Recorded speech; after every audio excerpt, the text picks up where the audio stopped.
the administration in China has been very clear that they don't want to engage in widespread stimulus in that sort of manner. So I think it's going to be more targeted.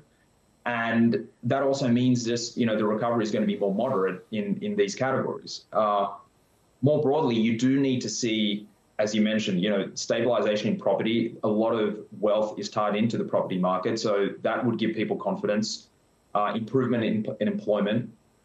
And so these are the bigger drivers, I think, as opposed to these smaller targeted sort of stimulus measures. Yeah.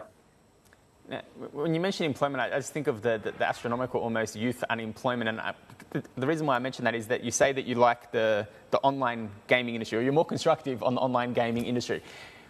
Are you not fretful, though? Because, it's almost like a once bitten, twice shy kind of a situation, because, yes, they appear to be, at the very least, a little bit positive on that space, allowing licenses for new games hand over fist. But do you get concerned that, what is in effect now, considering their track record, might not be in effect, 2 months from now or even tomorrow?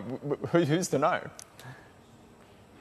Well, the one thing we've seen in the online gaming sector, and if you look at this over 2 years, is that a lot of regulation has come in. When you talk about restrictions in terms of minors and the number of hours they can play a week, content regulation, approvals were halted for over 12 months, and then they've resumed middle of last year. So you have already seen quite a bit of regulation. That doesn't mean that we're going to see the end of it. We've seen the end of it.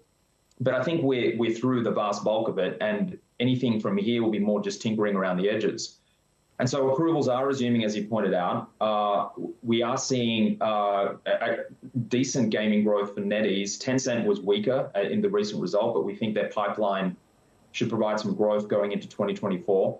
And it is a cheaper way to consume entertainment in China. So as I talk about the trading down theme, I think gaming is a relatively more resilient area. And these companies are also growing internationally. For a third of Tencent's business now comes from the international operations, and that's growing faster than domestic.